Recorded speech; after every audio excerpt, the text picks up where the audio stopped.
सर्वप्रथम सर्वांना श्री स्वामी समर्थ. स्वामी महाराजांच्या कृपेने तुमच्या सर्व चांगल्या इच्छा पूर्ण होत ही स्वामींचरणी प्रार्थना करते आणि आजच्या व्हिडिओला सुरुवात करते. तर नवरात्रीला आपण आपल्या देवी आईची घटस्थापना केलेली आहे. मंगल कलश, अखंड दिव्या आपण संपूर्ण कुटुंब मिळून आपल्या कुलस्वामिनीची सेवा करत आहोत. तर आपली कुलदेवी आपल्यावर प्रसन्न आहे, ती आपल्या घरामध्ये जागृत सूक्ष्म स्वरूपात वास करत आहे. हे कसं ओळखायचं तर वेगवेगळ्या लक्षणांद्वारे आपल्याला हे नवरात्रीत नक्कीच कळून येत असतं. तर अशी 5 लक्षणे असतात. तुम्हाला नवरात्रीत 5 लक्षणं दिसली तुमच्या घरात तर समजून जा तुमची कुलदेवी तुमच्यावर भरभरून प्रसन्न आहे आणि ती तुमच्या घरात जागृत स्वरूपात वास करत आहे. आजच्या व्हिडिओमधून आपण अशी 5 लक्षणं जाणून घेणार आहोत. व्हिडिओ शेवटपर्यंत बघा. चॅनलवर नवीन असाल कृपया चॅनलला नक्की सबस्क्राईब करा. कमेंटमध्ये सर्वांनी आपल्या कुलदेवीचं नाव लिहायला अजिबात विसरू नका. नाही तर सर्वांनी लिहा श्री स्वामी समर्थ. तर कुलदेवी म्हणजे जी आपल्या कुळाचं रक्षण करते, आपल्या घराच्या प्रगतीत तिचा आशीर्वाद कायम आपल्या पाठीशी राहतो. बाहेरची कोणतीही नकारात्मक शक्ती तिच्या परवानगीशिवाय आपल्या घरामध्ये तिच्या लेकरांपर्यंत कधीच प्रवेश करू शकत नाही. या कुळाच्या स्वामिनीलाच, आपल्या कुळाच्या स्वामिनीलाच आपण कुलदेवी असे म्हणत असतो. पिढ्यानपिढ्या आपल्या पूर्वजांपासून या कुलदेवीची सेवा केली जाते. आपल्या प्रत्येकाच्या घरात या कुलदेवीची सेवा घडत असते आणि घडायलाच हवी. प्रत्येकाची कुलदेवी वेगवेगळी असते. काही घरांमधील कुलदेवी तुळजापूरची तुळजाभवानी, कुणाकुणाची कुलदेवी मोहटा देवी, रेणुका देवी, आई सप्तशृंगी, तर कुणाची कोल्हापूरची महालक्ष्मी अंबाबाई, तर कुणाची कुलदेवी कालिका माता सुद्धा असते. देवी आई एकच आहे, नाव रूपे तिचे वेगवेगळे आहे. फक्त जशी एक आई आपल्या लेकरांचा सांभाळ करत असते तशीच प्रत्येक घराची आई कुलदेवी त्या घराचा कायम सांभाळ करत असते. कुलदेवीला प्रसन्न करण्यासाठी आपल्याला कोणतीही कठीण तपश्चर्या करावी लागत नाही, म्हणजेच खूप कठीण सेवा करावी लागत नाही.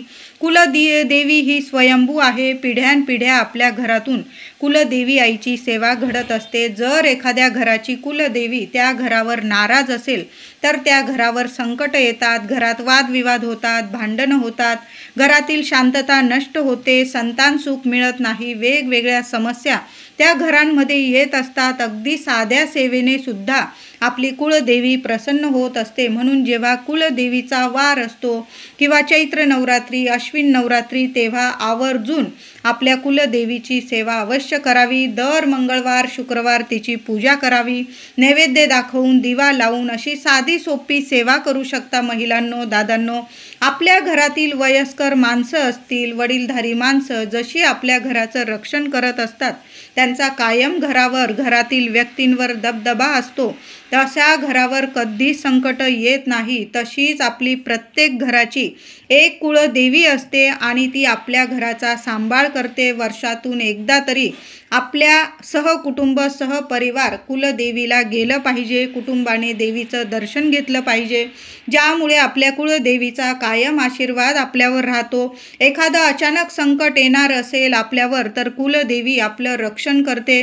म्हणूनच कायम आपल्या देवघरात आपल्या कुलदेवीचा मंगल कलश सुद्धा भरून ठेवावा. बघा, अचानक काही वेळा मंगल कलशाला म्हणजे नारळाला तडा गेला तर समजून जावं की देवी आईने आपल्यावरचं, आपल्या लेकरांवरचं संकट तिच्यावर घेतलेलं आहे. वर्षातील सणवार, मंगलसमयी, वर्षातील नवरात्रीत आपल्या कुलदेवीची सेवा केलीच पाहिजे. कायम कुठल्याही कामांना जाताना, कामाची सुरुवात करताना आईचा आशीर्वाद घेतला पाहिजे. त्याशिवाय कुठलंच काम पूर्ण होत नाही. कायम तिची आठवण काढली पाहिजे. त्याचबरोबर काही खास लक्षणे असतात, संकेत असतात. या संकेतांवरून तुम्हाला कळेलच या नवरात्री तुम्हाला काही संकेत दिसली 5-6 तर तुमची कुलदेवी तुमच्यावर नक्कीच प्रसन्न आहे आणि ती तुमच्या घरात सूक्ष्म स्वरूपात वास करत आहे. तिची अखंड कृपा तुमच्यावर झालेली आहे. ज्या घरातील कुलदेवी प्रसन्न असते त्या घरावर कोणतीही बाधा कधी येत नाही. त्या घरातील व्यक्तींना, संपूर्ण कुटुंबाला प्रत्येक कामात यश मिळायला लागतं. समजा तुम्हाला तुमच्या कामात अपयश मिळत असेल, काही ना काही अडचणी येत असतील, तर समजून जा तुमची कुलदेवी तुमच्यावर नाराज आहे. तुमच्याकडून तुमच्या कुलदेवीला काही सेवेत चुकत असेल, त्यामुळे वर्षातून एकदा तरी, आता लांब आहे तुमचं कुलदैवत, मग 5 वर्षातून एकदा तरी आपल्या कुलदेवीच्या दर्शनाला, कुलदेवीच्या मूळ ठिकाणी जाऊन देवीचं दर्शन घ्यावं. हे खूप महत्त्वाचं आहे. तिची ओटी भरावी, तिचा मानपान करावा, तिला गोडाचा नैवेद्य दाखवावा आणि सहकुटुंब सहपरिवार तिथं जाऊन मूळ ठिकाणी जाऊन तिची सेवा नक्कीच करा. बघा, कुलदेवीचा अखंड आशीर्वाद राहील. ती काही मागत नाही आपल्याकडून. आपल्या लेकरांनी खऱ्या मनाने हृदयापासून भक्ती करावी. फक्त देवी आई भक्तीची भुकेली आहे. आपल्या लेकरांकडून तिला काही नको, काही कुणी नाही तिला काही म्हणजे अर्पण केलं, मी तुला एवढंच देईल तेवढंच देईल असं काही बोलू नका. खऱ्या मनाने फक्त तिचं नामस्मरण करा, तिची नवरात्री सेवा करा. बघा, अखंड लक्ष्मी नांदेल तुमच्या घरात. आता नवरात्रीत आपली कुलदेवी आपल्यावर प्रसन्न आहे. कुलदेवी आपल्यावर प्रसन्न असेल तर काही खास संकेत आपल्याला जरूर मिळतात. त्या घरातील सदस्य एकोप्याने मिळून मिसळून राहतात. प्रत्येक गोष्टीमध्ये एकमेकांचा विचार विनिमय घेत असतात. त्या घरात गृहकलश, भांडणं होत नाही. त्या घरातील स्त्रिया पुरुषांचा मान करतात आणि पुरुषसुद्धा स्त्रियांचा मानपान सन्मान करत असतात. लक्ष्मी स्वरूप वागवतात त्या घरात. त्या घरातील मुलं आज्ञाधारक असतात. घरातील कर्ता व्यक्ती जो पण निर्णय घेतो सर्वांचा विचार करून घेतो. या संकेतांवरून समजून जावं की तुमची कुलदेवी तुमच्यावर अतिशय प्रसन्न आहे. हा खूप मोठा संकेत आहे. ज्या घरात आनंद आहे, सर्व एकमेकांचं म्हणजे विचार विनिमय घेतात, घरात स्त्रियांचा मान ठेवला जातो, त्यांना लक्ष्मी स्वरूप समजलं जातं. काही ठिकाणी बघा, स्त्रियांचा मानपान ठेवला जात नाही, त्यांना शिवीगाळ केली जाते, त्यांना अजिबात कुठलीच मानपान दिला जात नाही. त्या घरात कधीच कुलदेवी प्रसन्न राहत नाही.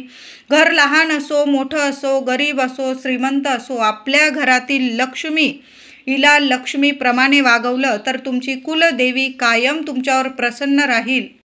तुमची कुलदेवी प्रसन्न असेल तर तुमच्या घरातील कामंसुद्धा पटकन सफल होतात. त्याचबरोबर महिलांनो किंवा दादांनो, नवरात्रीत तुम्हाला तुमच्या घरात खूप प्रसन्न वाटत असेल, कुठून तरी पारिजातकाचा वास येत असेल, सुंदर मोहक वास येत असेल, असा सुगंध येत असेल, घराजवळ झाड असो किंवा नसो, समजून जा तुमची देवी आई तुमच्यावर, घरावर, कुटुंबावर, लेकराबाळांवर खूप प्रसन्न आहे. हा तर मोठा संकेत आहे. पारिजातकाचं झाड लावायचं असेल महिलांनो, सुंदर दिवस आहे, नवरात्रीचा काळ आहे. पार्वती माताच, गौरी माताच, दुर्गाच माता आहे आणि तीच आपली 3.5 शक्तिपीठं कुलस्वामिनी आहे. तुम्हाला पारिजातकाचं झाड लावायचं असेल, अंगणात, खिडकीत वगैरे तुम्ही लावू शकता आणि कुठून जर त्या फुलांचा सुगंध येत असेल, समजून जा देवी आईची अखंड कृपा तुमच्यावर झालेली आहे.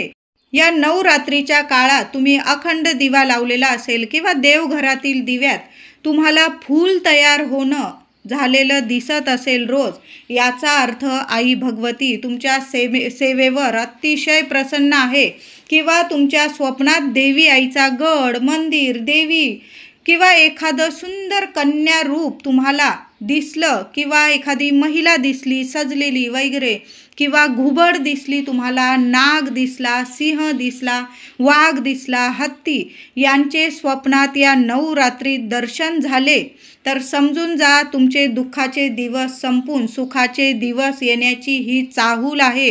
स्वप्नात ओटी दिसणे, ओटी भरणे असे स्वप्न किंवा होम हवन, नारळ स्वप्नात दिसत असेल तुम्हाला तर खूपच शुभ संकेत आहे. दादांना असे स्वप्न पडत असतील, माझ्या महिला असतील, सर्वांना असे स्वप्न, यातील एक जरी स्वप्नात तुम्हाला गोष्ट दिसली, लक्षण दिसलं, समजून जा तुमची कुलस्वामिनी तुमच्यावर खूप प्रसन्न आहे. दुःखाचे दिवस संपलेले आहे, सुखाची ही चाहूल झालेली आहे आणि तुमच्या घरात अखंड लक्ष्मी नांदणार आहे. त्याचबरोबर तुम्हाला एखादी कन्या मुलगी जेवताना दिसली, स्वप्नात असू दे किंवा तुम्ही इतर ठिकाणी गेलेला आहात, तिथं अचानक तुमच्या दृष्टीस पडली एखादी कन्या रत्न जेवत आहे, हे सुद्धा खूप शुभ संकेत आहे. घरात चिमण्या येत असतील, घरात चिवचिव करणं, साळुंकी नवरात्रीत दिसणं खूप शुभ संकेत आहे. 2 साळुंकी एकत्र दिसत असतील तर नमस्कार जरूर करा आणि तुमची विश म्हणजेच तुमची इच्छा जरूर बोला. बघा, या नवरात्रीत हे खूप शुभ संकेत आहे. तुम्ही एखाद्या मंदिरात गेला, अचानक कुणीतरी तुम्हाला देवीची वेणी, बांगड्या, फुलं, प्रसाद दिला तर हे सुद्धा खूप शुभ संकेत आहे. नवरात्रीत कन्यापूजन जरूर करा महिलांनो. नवरात्रीच्या 9 दिवसात कधी पण महिलांनो, मग पंचमी असेल, सप्तमी, अष्टमी, नवमी, एकदा का होईना कुलदेवी समोर घटाजवळ, देवी आईच्या फोटोजवळ एक गोड पानाचा विडा जरूर चढवा. तुम्ही रोज चढवत असाल अतिशय उत्तम. नाही तुम्हाला एवढा चढवता येत, तुम्ही एक दिवस का होईना घट हलवण्याच्या आधी देवी आईला गोड पानाचा विडा जरूर चढवा. व्हिडिओ आवडला असेल तुम्हाला तर लाईक करा, शेअर करा, चॅनलला कृपया